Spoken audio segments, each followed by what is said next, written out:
Hey guys, welcome back. It's part 3 of my scrapbook room tour, and I stood back so that you could get a better idea of what I have behind me when I'm sitting in my chair right there. Again, my room is pretty small, but I have a wall of cubes and cabinets that I use to store my paper and all my different goodies. But I wanted to just show you how I have it all set up. And I figured it'd be easier from way back here. But along this wall, you see I have a bunch of cubes with stacks of paper. And then above, you saw the magazines and different tins and stuff that I have. But a lot of these are die cuts with the view paper stacks. We are memory keepers, my mind's eye, just all different kinds. I probably should go. Sometimes I try to sort them. A lot of them are sorted by themes or likes. But when I get busy, a lot of times it just goes back wherever I can find a hole to put them in. So I probably really should reorganize those.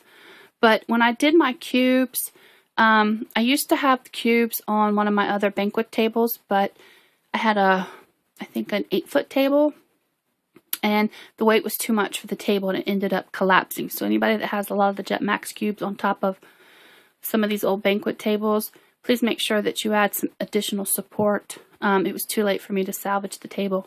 It actually cracked down the middle one day, and luckily I was here when I heard it, and so I had to reconfigure, which is why I changed and put the cubes the way that they are now.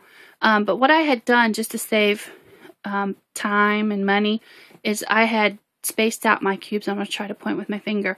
If you can see, I have like shelving. I had gone to Office Depot and picked up some of the white shelving that's the same depth as the Jet Max cubes. So I had put a cube, there's a space, there's a cube, and there's a cube, and then there's a shelf in between the layer, and then there's more cubes. And I kind of doubled up on the cubes on the floor with this setup, just to give it extra support in the middle because paper is very heavy. So you see the cubes, another shelf, and then cubes, an open space, and a cube, which the open space has been filled with albums and the crapper hoppers. And then again, a cube, an open space, and then cubes, and then there's a shelf on top so that I can take advantage of that space there too. So I hope that kind of makes sense. So I was able to, the shelving was about, I don't know, like $8 for this length, and it was perfect length for what I needed. And you know, I didn't have to buy another cube, and it worked out quite well. And it gave me a little more space because I didn't have enough space here on the end to add another row of cubes. Otherwise, the door would hit them. So that's kind of the solution that I came up here. So then I'm going to walk over, and I'm going to show you the vantage point from my seat. Hopefully, I'm not making you sick. And I'll start up here because I've already shown you what's up above. Here's just a basket of tools. In here, I keep my heating tool. There's sprayers. There's just all different random tools, things that I've collected over the years. Old glass, the old cutters. I haven't used that thing in a long, long time. Probably should go through it and get rid of some of that stuff. Above here, I have my basil, the little templates for the stitches. So I have that, and I do like that. And then this is that old paper attacher with those little, like the garments tags, but I haven't used that in a while. Next to that are some pages that have been completed at different crops and make and takes. And then I have my colossal, which I do love and I still use. I wish they hadn't discontinued that because I still like a lot of those shapes. Then I have a little pocket of templates and journaling spots. I have that. Then I have my Martha Stewart scoreboard next to that. And then in this open space, my light box, which I still like to use. My daughter has her own little tote full of stuff. Another Xyron, which is my daughter's, and the large Xyron. Then next to that, I have a set of drawers that I have divvied up different supplies in by manufacturer. Here's some making memories, stickers, and embellishments. And I find that sorting them like this is a lot easier for me than to, because my space is limited, than to go through and make individual kits of all of them. I used to do it that way, and I ran out of room. So that's when I started doing it like this. This is Cane Company stickers. A lot of the ephemera packs, because I use them so much, I've got them in this little bag. I just pull this whole bag out. I know you guys probably recognize some of that. And then like the Studio 112 from Joann's, if you didn't already know, that is made by K & Company as well. So I keep those in there because a lot of them, the designs match paper and stuff that I have. So I have those in there. And up above is another drawer of all different types of stickers that I've picked up along the way and different things. So that's there. Down below, let me go ahead and get down a little bit lower so you guys can see. I'll sit down.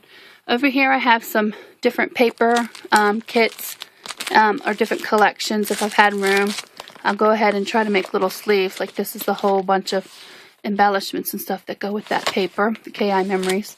And then I have a whole Disney section of papers and things that I've picked up in the parks, because we usually go to Disney about once a year. So I have a bunch of that all together. And then my daughter has a bunch of supplies that she uses. And I have a few albums that she's worked on, and then a few that are completed and that she's currently working on. Here's some pages that need to be put into some books. And then here I think are some more of her things that she's been working on. These are all sticker alphas in there. And I like having it in there if I go to crops.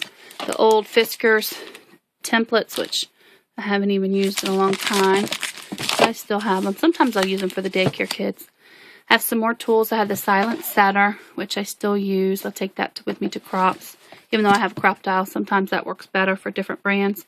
Some more tools. Another setter.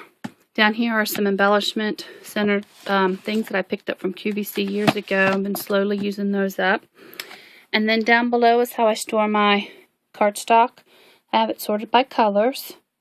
And then when I get to over here, I have some specialty paper. I think my coordinations are back here. Yeah. That I've picked up. This is actually the Recollections texture paper. And then just other various things that I've picked up. Put that back in there. I have some more cardstock. I just haven't gone through and sorted those and put them in the other bin. Sometimes it's easier if I'm going to crop to keep some of these intact, and I just grab a couple of those instead of the other things.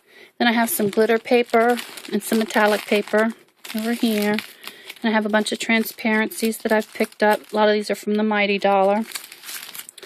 I have that there. And then I have colored pattern paper. A lot of this is pretty old paper that I've used. And I use a lot of this stuff still in the little albums that I make for my childcare kids. You can see that one's been around for a long, long time. But I like to use those in their little books. Then I have some mulberry papers and some different die-cut type sheets right there. And there's some more of the pattern paper. And then we're getting down into some of the specialty type paper. There's a bunch of old mulberry paper, handmade papers. And these are some more collections. A lot of these are all in their little sets that I've picked up. A lot of the times I'll pick these up at on sale or on clearance or at the conventions that I go to. So that's that. Down below, my daughter Carly has her own little supply bin that she keeps a lot of things that she's been working on down in there. And then underneath I have some more Cricut mats. And then a lot of my Cricut supplies and accessories are down here. Extra power cords. When I go to crops, I always try to take lots of power cords. So I have those down there. Next to that is another cube full of different punches. And I wish I had more room for rails and stuff for some of the punches, but I just do not have the wall space. So this has been pretty helpful. As you see, some of these are kind of empty because I have them in that bin underneath my desk. But I still use a lot of the punches. I think they're just fast and easy sometimes. It's a lot easier to use a punch than to pull out the Cricut and use that. Then some more of Carly's little albums that she has. And this is a little Creative Memories expandable little thing, file. And I have a lot of different cardstock, like the 8.5 by 11. And then we'll go into a crop or go into a friend's house. It's a lot of colors in there. I'll just grab that and go. So that's pretty easy that way. It makes packing a lot quicker and easier. Here I have some more punches. Oops. A lot of these I've picked up with all the Tuesday morning and TJ Maxx deals this past year. So I picked up a lot of those. And then down below are all my Bind It All supplies. Got that down there. So that is the wall right behind me. And again, that's all the different papers that I have. And I'm going to go ahead and stand up and show you my homemade Clip It Up. You may have seen that in the past. Basically, that's a shoe rack from Walmart. It's about $20, and I just turned it into a homemade Clip It Up. It has lots of chipboard letters, my thickers, acrylic letters, just all different various things. There's some Tim Holtz things on top. At the end of my desk, and behind here are the little Crapper Hopper little page sleeves, and I have a bunch of different paper kits down in there. Like if I have pink paisley or something and all the embellishments, I have them down there sorted, and I don't use those all the time, but they're down there if I need them. And I have my Bind It All, and then my old typewriter that I picked up not too long ago. So that's at the end of my desk. And at the very end I have a big box. This was actually one of the little baskets that came in one of the Jetmax things. That has a bunch of different chipboard albums, other albums to alter, clipboards, and other containers. Different things that I can alter and use to make gifts or presents or mini albums. And down below, I love these containers. Oops, sorry about that, guys. I was trying to get down low. I have these sorted out by themes. This one up top is Alice in Wonderland supplies. So I've been working on my daughter's Sweet 16 albums. All the Webster's Pages stuff that I ordered from their warehouse sale. Another Alice in Wonderland box. Graduation supplies. I've been collecting things. My daughter graduated high school, and I want to put together a bunch of her pictures. I haven't started that yet. Down below is Halloween. And then a lot of these are papers of minis that I had worked on recently, and a wedding album for one of my nephews. It's still all in there. And I like those because I can take that with me to a crop, and it's all together. And then beside that, I don't know if I can show it. There we go. These are some of the papers that I've purchased recently that I haven't really put away. And hopefully you can see that. There you go. So these are different papers, different collections and stuff. The We Are Memory Keepers. I showed this in a haul not long ago, and I kind of run out of space over there on my Jetmax cubes, so I have them standing up here. And see, this is like the kit that I was telling you. I get the little Crapper Hopper sleeves, and then this is all the antique papery stuff that I picked up at Joann's, so I kind of keep it all together in one little kit. That's very helpful. Let me stand back up. Hopefully I'm not making you sick. I'm going to turn around. This is the box of supplies. I was working on a mini album I need to finish. Photos that need to be put together in an album. That's my daughter's Sweet 16 pictures. This is a little mini wood suitcase that I want to make a travel mini in. And then down below I have more altered and chipboard items. An old Creative Memories sticker binder. And then above, this one's all, there's some more stickers in there. But this is all Disney stickers and borders and stuff. So I'm working on a Disney album. I just pull this whole binder out, and they're all in there. And then down below, more chipboard. And then I used to do a lot of swaps on Scrapbook.com, and I have a lot of things down there. And I have them sorted out by park or by theme. Let me see if I can get down there. There we go. And as you can see, did a lot of swaps. So I have a lot of things that I can use in doing my mini album. So I have them sorted out by all the different Disney parks, and then a couple other theme parks that we've been to. So that is there. Let me go ahead and stop the video again, and then I'll finish up with another part with what's left of my room. So be right back, guys.